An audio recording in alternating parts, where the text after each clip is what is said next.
Felicidade e trabalho. Será que essas duas palavras combinam? Eu sou a Rafa e tu tá ouvindo Entre Linhas. Aqui eu falo sobre trabalho, habilidades do futuro e o que muda quando a gente aprende a pensar melhor. Vamos nessa? Gente, o episódio de hoje derivou de um vídeo meu que eu postei no TikTok e viralizou com esse tema: felicidade versus trabalho. Só para vocês terem ideia, em 48 horas, o vídeo atingiu 100 mil visualizações, teve 17 mil curtidas e mais de 1.000 comentários. Eu fiquei chocada, mas acredito que quando um vídeo viraliza, ele diz muito sobre o tema que está ressoando com as pessoas, né. E de certa forma, o que eu disse naquele vídeo fez com que elas se identificassem, principalmente com o momento atual de mundo que a gente vive. E aí, para contextualizar vocês que estão assistindo este episódio, o vídeo começa comigo contando sobre uma reportagem do The News que tinha como título "Ser jovem não é mais sinônimo de felicidade". Eu falo que assim, por muito tempo a gente acreditou que existia uma fórmula para a felicidade e que, se a gente espelhasse essa fórmula em um gráfico, ela ia ter um formato meio de U. O que que isso significa? O que quer dizer esse formato, né? Isso quer dizer que a gente acreditava que tinha um pico de felicidade na juventude, ele caía na meia-idade, mas ele voltava a subir na velhice. Mas estudos estão mostrando que esse gráfico em U não existe mais, que está mais parecido com um declínio contínuo. E aí eu fui explorar um pouco mais sobre esse assunto. Tem um outro relatório onde ele diz que jovens adultos, pessoas com até 25 anos, hoje são o grupo etário mais infeliz. E olha que curioso, porque isso significa que a geração Z é a mais infeliz já registrada ao entrar no mercado de trabalho. Eu fiquei com uma pulga atrás da orelha. Isso ficou na minha cabeça. E aí, para mim, tinha tudo a ver com essa relação entre felicidade e trabalho. Então eu decidi me aprofundar. Eu comecei lendo mais sobre a geração Z, né? Essa geração que nasceu online, acostumada a ver o mundo mudar em tempo real. Para eles, gente, viver em instabilidade não é uma exceção, é a rotina, porque a mudança não é vista como uma ameaça. É o cenário que eles já conhecem, né? Eles cresceram no meio disso. Então, para eles, mudança, instabilidade é algo normal. Pensa o seguinte: eles nasceram num contexto de crise ambiental, política, digital, nunca conheceram a estabilidade como algo garantido. E aí me veio uma pergunta que é: se a geração que está mais conectada, mais informada, mais livre para escolher o que quer fazer, também é a mais infeliz, talvez o problema não esteja nas escolhas, nas opções, mas no sistema que essas escolhas acontecem.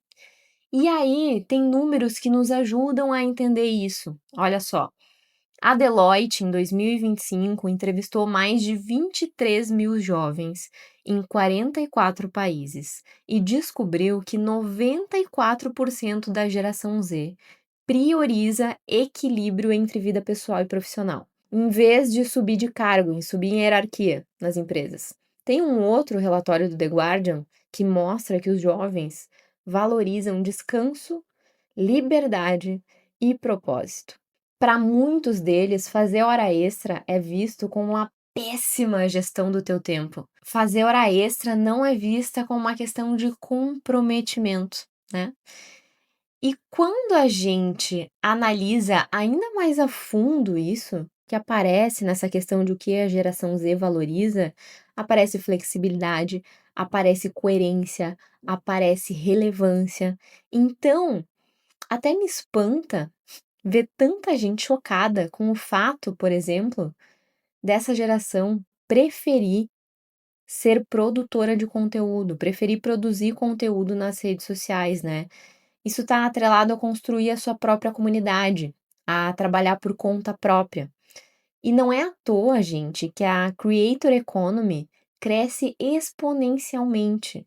Ser criador aqui é o que mais responde, se tu for parar para pensar, aos atributos que eles valorizam, né? Tipo flexibilidade, coerência, relevância.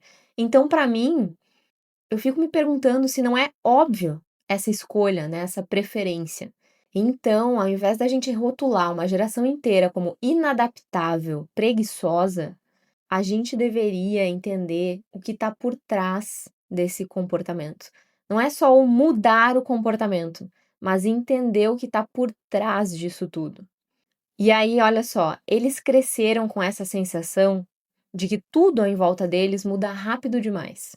E talvez é por isso mesmo que eles sejam mais céticos, mais pragmáticos e paradoxalmente, credo que palavra difícil, gente, que eu fui incluir aqui, paradoxalmente, mais idealistas.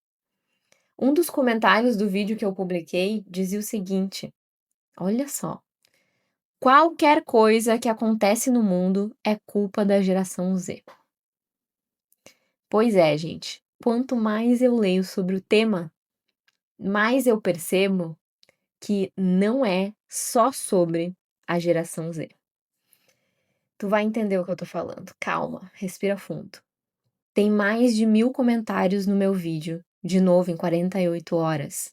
E quando a gente olha para a faixa etária das pessoas que comentaram no vídeo, gente, não é a geração Z. A idade varia de 18 a 55 anos. Então, o meu convite aqui é outro. Vamos tirar o foco da geração Z e olhar para o que está por trás disso tudo, tentar entender um pouco mais. Quanto mais eu lia os comentários do vídeo, mais eu percebia que essa discussão sobre o trabalho, ou até essa insatisfação com o modelo que a gente tem hoje, ela não é nova. Eu encontrei uma publicação onde tinha um print de notícias impressas sobre reclamações do trabalho, e quando eu olhei a data, gente, faz pelo menos 130 anos que a gente reclama de trabalho. 130 anos.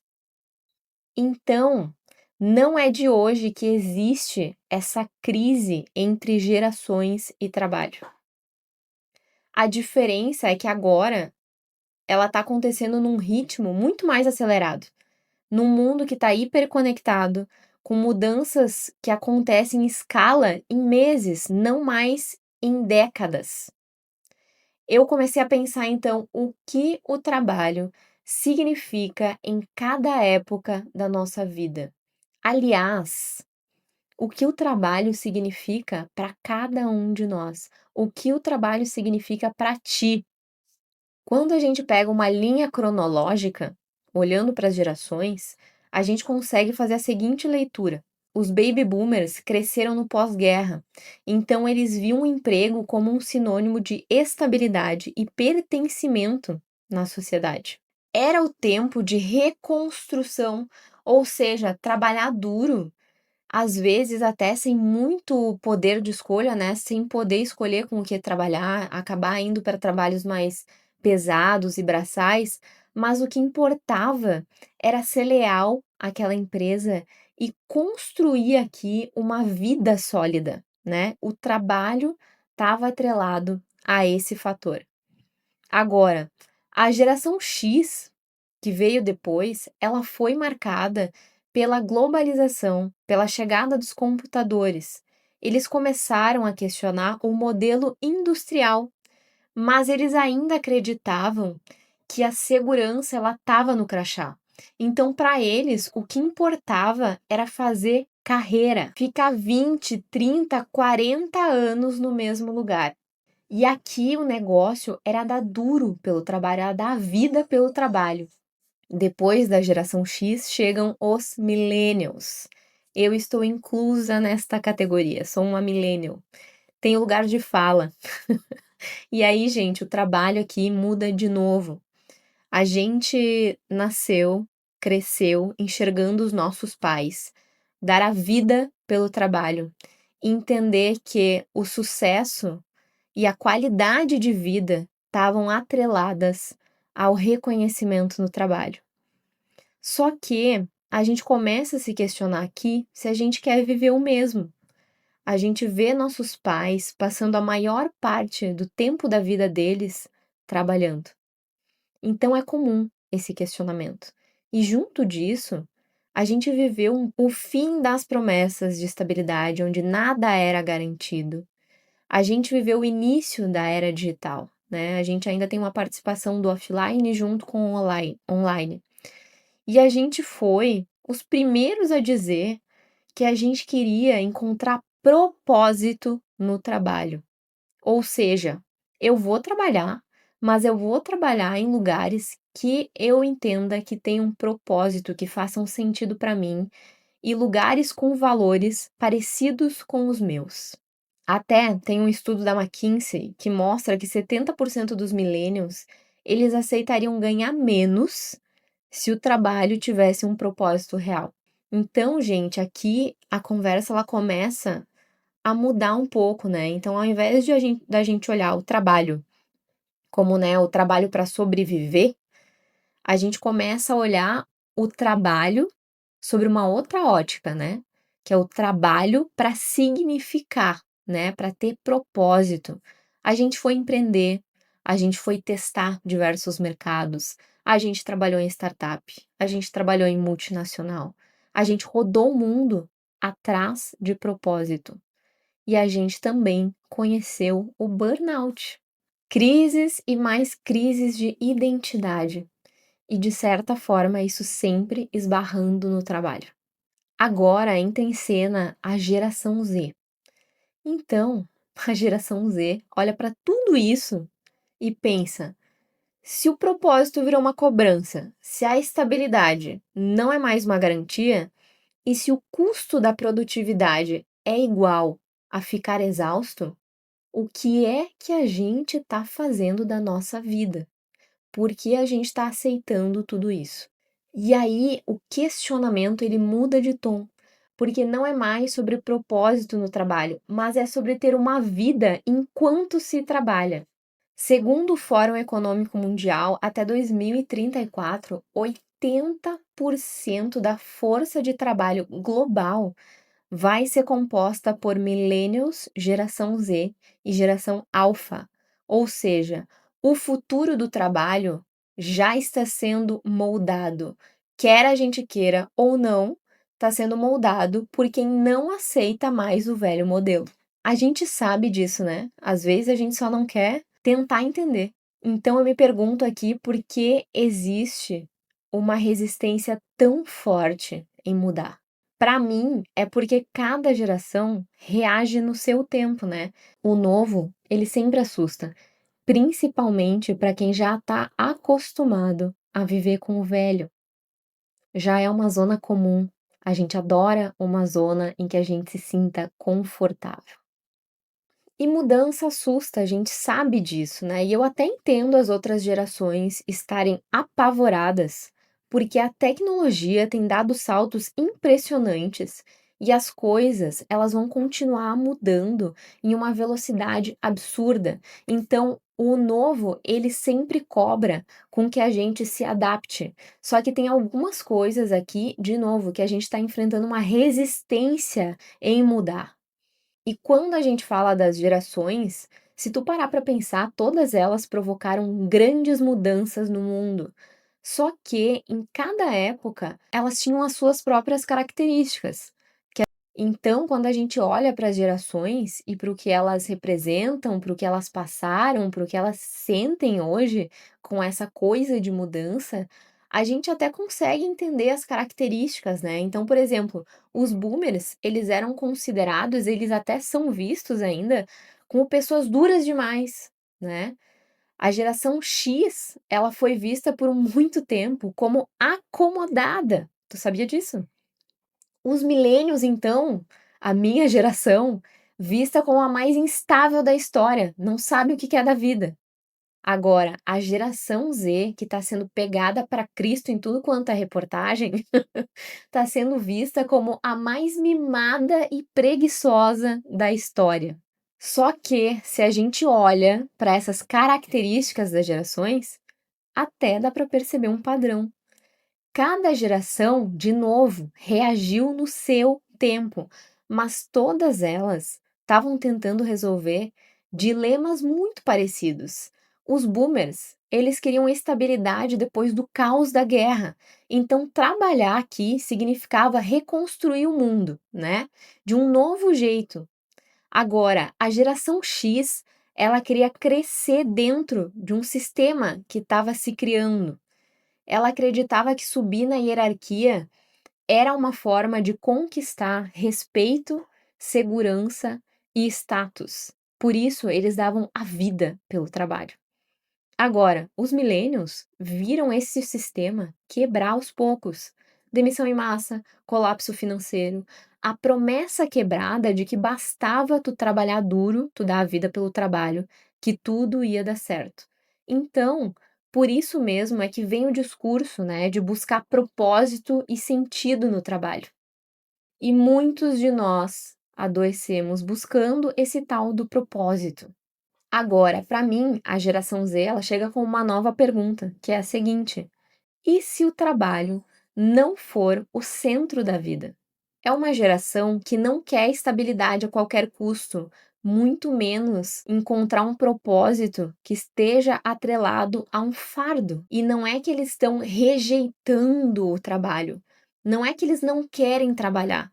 Eles não querem trabalhar no modelo tradicional. E quando a gente junta tudo isso, quando a gente junta todas as gerações, a gente percebe que estabilidade, ascensão, propósito, liberdade, que isso tudo tem a ver, gente. Não parece que tem a ver com uma busca muito parecida, só que expressada de formas diferentes? E tem outra coisa, quando a gente olha para o agora, né, em comparação às outras gerações, pela primeira vez, através da tecnologia, a gente consegue ter um espaço para alavancar as nossas vozes nas redes sociais.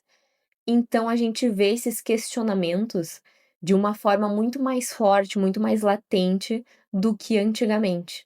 Dito tudo isso, analisando vários estudos, não só da geração Z como de outras gerações, eu fiquei me perguntando o seguinte: como que a gente faz para trabalhar sem perder de vista o que faz a vida valer a pena? E quando eu chego nessa pergunta, eu me faço outra pergunta na sequência que é: o que a felicidade tem a ver com tudo isso? Porque assim, gente, se a gente reclama há mais de um século sobre trabalho, e se cada geração tenta resolver o mesmo dilema, só que de um jeito diferente, talvez a questão aqui ela seja inclusive mais profunda do que isso. E se a gente for honesto, quando tu olha no retrovisor para as outras gerações, essa relação entre trabalho e felicidade, ela sempre foi instável. Tem outra pesquisa que ela foi feita em 2024 que ela mostra que globalmente as pessoas passam em média 90.000 horas da vida trabalhando. E aí é meio contraditório também, porque a gente passa um tempão da vida trabalhando, né? Mas nessa mesma pesquisa diz que a satisfação com o trabalho, ela caiu demais nos últimos 10 anos. Então, mesmo com mais tecnologia, com mais liberdade, com mais opções de carreira, a gente está cada vez mais infeliz. Cara, isso deu um nó na minha cabeça, eu tô tentando aos poucos entender essa relação de felicidade e trabalho, o modelo de trabalho tradicional, os questionamentos das novas gerações, mas também os pedidos das gerações mais antigas. E aí, eu encontrei no meio do caminho um podcast de uma neurocientista que se chama Laurie Santos. O nome do podcast dela é The Happiness Lab. E ela explica algo super curioso. Nós somos péssimos, mas péssimos em prever o que vai nos deixar felizes. Sabe por que ela fala que a gente é péssimo em prever o que nos deixa feliz? Porque ela associa aqui, né, que a gente tem desejos, aí agora atrelando ao trabalho de novo, como por exemplo, ganhar mais, ser promovido, conseguir um cargo que todo mundo respeita, e a gente coloca, né, esses desejos como se fosse numa linha de chegada. Então a nossa corrida é sempre para alcançar esses tipos de pedido que a gente coloca na nossa cabeça. Porém, quando a gente chega lá, quando a gente conquista aquilo que a gente acreditou que ia nos trazer tamanha felicidade, o nível de felicidade, ele volta para o ponto de partida. E esse fenômeno, ele tem um nome que se chama a esteira hedônica. Eu não conhecia, mas um jeito muito fácil de entender é tu imaginar literalmente uma esteira de academia. Tu corre, corre, corre, tu te esforça e no final tu continua no mesmo, aqui entre aspas, né, no mesmo lugar. E é assim com a felicidade. O cérebro humano, ele se adapta muito rápido a qualquer conquista. Então, o aumento, o novo título, o bônus, tudo isso, ele vai gerar um pico de prazer intenso na gente, mas é passageiro. E depois de um tempo, o que parecia então extraordinário, ele passa a ser comum, passa a ser normal. E aí desce o pico, né, o nível de felicidade que a gente estava sentindo ou até que a gente imaginou que sentiria quando a gente alcançasse determinados desejos. E aí o que acontece? A gente volta a correr, a gente cria novas metas, novos desejos e a gente volta nessa corrida. Só que o problema é que o trabalho moderno, né, ele foi construído exatamente nessa lógica. Ele transforma o fazer bem em fazer mais e o crescer em nunca parar, em nunca estar satisfeito. E aí pensa comigo, se a gente vive correndo numa esteira sem parar, o corpo, uma hora, ele começa a dar sinais de esgotamento. A OMS, a Organização Mundial da Saúde, reconhece o burnout como uma síndrome ocupacional. E o burnout, ele é o resultado direto de uma má gestão crônica do estresse, da gente não conseguir controlar o estresse. E às vezes não é nem controlável, né? Então a gente vive estressado, trabalhando cada vez mais, a gente não encontra propósito no que faz, a gente entende que a vida se resume em pagar boleto, e quando vem uma geração questionando tudo isso, a gente olha para eles e fala que eles estão errados, que eles são mimados e que eles não querem se adaptar, que eles querem mudar. Só que tem um outro comentário no vídeo que eu postei lá na rede vizinha que ele dizia assim: olha só, eu concordo que o modelo de trabalho precisa mudar, mas eu acho que o conceito de felicidade ele ficou subjetivo demais. Como se você não estivesse 100% do tempo feliz, algo tá errado. Mas ninguém é feliz 100% do tempo. Um outro comentário também falava que felicidade é algo tão abstrato e pessoal que muda com o contexto e com o tempo. Então, o que era felicidade ontem, hoje já pode não ser mais. E é exatamente aqui que eu queria chegar. Felicidade, gente, é subjetiva, é pessoal. O que é felicidade para ti pode não ser felicidade para mim. E quando a gente relaciona isso também com trabalho, eu até comento no vídeo, né? Tem gente que vai empreender no meio do mato e acha isso incrível, encontra propósito nisso, faz dinheiro com isso e tem uma vida extremamente feliz.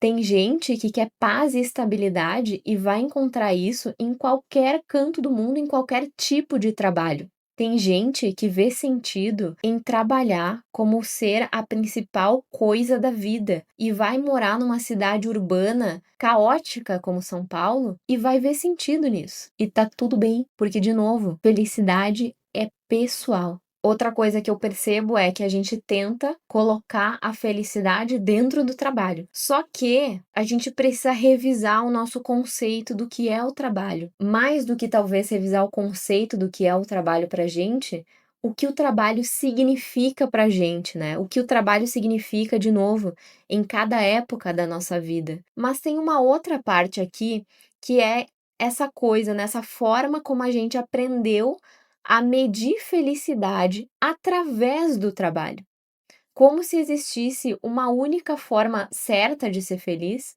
e que ela precisaria vir através do trabalho, que o trabalho é responsável por nos trazer tamanha felicidade. A gente deu para o trabalho um peso que é difícil de carregar. Sabe por quê? Porque a gente diz que o trabalho é quem define quem a gente é, qual é a nossa identidade, qual é o nosso valor. Mais do que isso, o trabalho dita qual é o nosso lugar no mundo.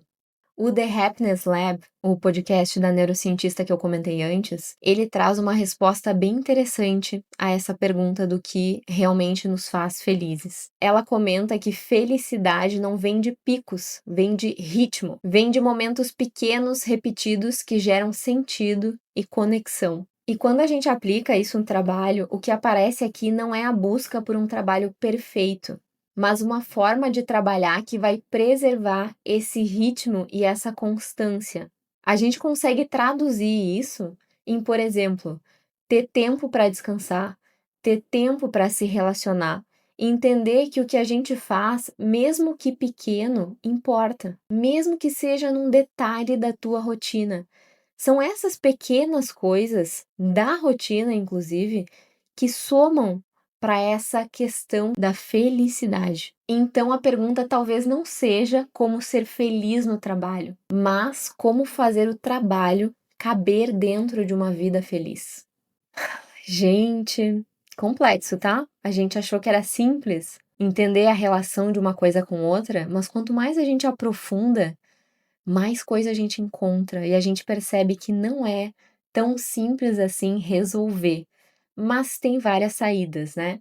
E essa é exatamente a proposta do podcast, assim, a gente conseguir refletir sobre isso, se questionar, ser provocativo, né? Pensar no que a gente está fazendo, pensar se o que a gente está fazendo faz sentido para a vida que a gente quer, para a felicidade que a gente procura, mesmo sabendo que a felicidade realmente mora em pequenos detalhes e que cabe felicidade no trabalho, porém depende do peso que tu dá tanto para a felicidade quanto para o trabalho e o que o trabalho, de novo, significa para ti, qual que é o papel do trabalho na tua vida. E aí, gente, toda essa construção aqui eu vou colocar isso explícito, que eu falo de dentro de uma bolha de privilégio. Eu sei que não é tão simples assim, mas o meu ponto é a gente se questionar e questionar os modelos que a gente tem. Então, dando uma resumida e focando em duas coisas importantes que eu quero que tu pense, é que, sim, o modelo de trabalho está sendo questionado, principalmente pela geração Z, que não aceita mais o modelo tradicional porque não vê sentido. De novo, o foco não deveria ser só na geração Z, porque, como eu te mostrei, existem estudos e os comentários do meu vídeo têm uma variação gigante na faixa etária. Eu comentei antes, né? Pessoas comentando sobre o que as deixa infeliz no trabalho e a idade delas varia de 18 a 55 anos. Então, não é só sobre a geração Z. A gente deveria tirar esse foco absurdo que a gente dá em cima de uma geração e entender o que está por trás. Outra coisa que eu trouxe para cá, que a gente é péssimo, péssimo em entender o que nos faz feliz. E quando a gente associa as duas coisas, dá um tilt na cabeça. E quando a gente fala do modelo de trabalho tradicional, né, o modelo atual, ele é baseado em uma produtividade linear, em um consumo crescente e metas que às vezes ignoram limites do ser humano. Isso pode estar nos levando a esse ponto de saturação. E quando eu falo isso, não é ideologia, gente, é observação de dados. Tem um estudo que foi feito pela Deloitte que mostra que 75% dos profissionais acreditam que o trabalho que eles fazem hoje não será sustentável nos próximos 10 anos se as empresas não reformularem a forma como operam. Então, eu vou repetir, a percepção de crise não tá só nos jovens, tá em todo mundo que faz parte do mercado de trabalho. E nesse mesmo relatório, a gente também tem a informação de que 65% das crianças que estão hoje no ensino fundamental, elas vão trabalhar em profissões que ainda nem existem. Então, talvez o nosso erro aqui esteja em tentar resolver problemas do amanhã, né? com estruturas de ontem. Porque enquanto o mundo ele muda em um ritmo exponencial, o trabalho, o modelo de trabalho, me parece que ainda opera numa lógica meio industrial. Não tá ultrapassado, não? E aí, vou até fazer uma pausa aqui, porque no meio de tudo isso, eu sou uma pessoa que vejo sentido no trabalho. Eu me encontro trabalhando, eu me sinto útil no trabalho. Tenho até amigas que ficam chocadas porque eu falo sempre que eu tô arrumando sarna para me coçar. Eu sou CLT, trabalho 8 horas por dia. Eu tenho Entre Linhas, que é um podcast que eu criei para falar sobre trabalho. Eu falo sobre trabalho no TikTok, lá que eu tenho viralizado sobre esse tema, porque tenho trazido algumas polêmicas. Eu falo sobre isso no LinkedIn, eu tenho uma newsletter. Então, gente, eu gosto mesmo de trabalhar e acho que é justamente por eu gostar disso, por eu ver sentido nisso, que eu trago essas provocações.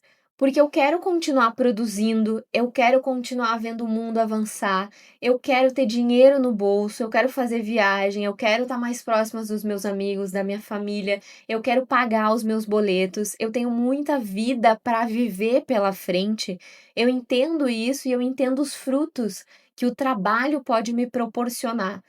Só que eu também quero uma vida em que eu não precise esperar chegar nos 60 anos de idade para aproveitar o melhor dela. E esperar até os 60 anos para eu conseguir ter brechas de descanso. E isso tem muito a ver com a rotina, com os detalhes, com o tempo, como que a gente organiza o nosso tempo.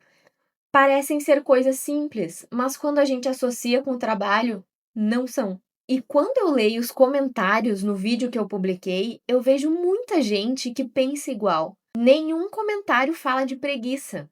As pessoas não estão reclamando do fato de ter que trabalhar. Elas estão reclamando porque elas estão cansadas do jeito como o trabalho é feito. Tem uma diferença enorme entre não querer produzir e não aguentar mais produzir em um ritmo que adoece. O que aconteceria se a gente repensasse as coisas como elas são, se a gente repensasse esses modelos tradicionais que a gente entende que já não cabe no mundo que vem pela frente? Como que a gente está pensando a inovação atrelada à qualidade de vida? Porque mesmo com o avanço da tecnologia, a gente ainda precisa de seres humanos no mercado de trabalho. E se o trabalho é o eixo central da nossa economia, mudar a nossa relação com ele não é uma utopia, tá mais para uma necessidade. Agora, a gente é inteligente entende que tem mudanças que são estruturais e que a gente vai precisar esperar para acontecer. Sendo prática, como sempre, o que a gente pode fazer agora, sem precisar esperar essas mudanças que são estruturais? Nas minhas pesquisas, aqui nos meus estudos, eu encontrei um conceito interessante que é o job crafting. Sim, gente, mais um conceito americano, mas vamos para o que interessa dentro desse conceito, tá? Tem uma pesquisa que mostra que profissionais que adaptaram conscientemente partes do trabalho, né, tipo, tarefas pequenas, as próprias interações da rotina, para uma forma em que eles se conectem mais com essa coisa do significado, eles têm 40% mais de engajamento na empresa e 30% menos chances de adoecer, de ter burnout. Ou seja, mesmo dentro do que já existe, existe espaço para a gente redesenhar as coisas como elas são. Então, sem precisar mexer na estrutura do que já existe, a gente tem que pensar no que eu, Rafaela, consigo fazer de forma prática na minha rotina. Como eu construo um trabalho que vai caber na minha vida e não o contrário. E eu acredito muito, gente, quando a gente fala de mudança, que não é sobre ir do 8 a 80, é sobre redesenhar aos poucos o que já existe. Esse ano eu tentei muito transformar o trabalhar para viver em viver melhor enquanto eu trabalho. Eu tive que buscar novos significados na minha vida, na minha rotina, nos detalhes, para que o meu trabalho começasse a fazer mais sentido para mim. E de novo, como eu disse antes, eu sou uma pessoa que eu amo trabalhar. Só que eu queria encontrar mais prazeres na minha rotina que não viessem somente do meu trabalho. E isso tem funcionado muito, então super te recomendo a redesenhar a tua relação com o trabalho e com a tua rotina, e com o que tu entende que te traz de fato felicidade. E para fechar o episódio, eu quero te lembrar que felicidade não é um estado fixo, é um processo constante de reajuste entre expectativa e realidade. E é nesse ponto que o trabalho e a felicidade se cruzam. A gente precisa encontrar sentido nas pequenas coisas, mesmo quando o cenário não é ideal. Separa um tempo do teu dia para entender o que felicidade significa para ti e o que o trabalho representa na tua vida hoje. Porque o trabalho, ele ainda é necessário, sempre vai ser necessário. A gente criou essa dinâmica de sociedade. O trabalho é o que paga as tuas contas, é o que viabiliza tuas escolhas, novos caminhos. Não dá para ir do 8 ao 80 não, gente. Mas dentro desse mesmo sistema, leia as entrelinhas. Dá para ressignificar. Dá sim para construir uma relação mais saudável com o que a gente faz. E ao mesmo tempo, gente, se a gente está exigindo uma mudança para o futuro, a gente precisa estar preparado para essa mudança. Por isso que eu insisto tanto em a gente olhar para as novas moedas de troca do futuro, que estão atreladas a habilidades cognitivas e interpessoais. Eu já falei sobre elas em outros episódios aqui, eu vou trazer sempre isso: pensamento crítico, pensamento sistêmico, liderança e por aí vai. São inúmeras que a gente precisa aprender. Se a gente exige uma mudança, a gente também precisa mudar, a gente tem que estar preparado para essa mudança. E eu reforço aqui que a gente precisa encontrar equilíbrio entre o fazer e o sentir, entre o produzir e o existir. Esse foi mais um episódio do Entre Linhas. Se tu curtiu, deixa teu comentário e compartilha com aquele amigo que tu sabe que também vai curtir esse tipo de conteúdo. Obrigada e até a próxima!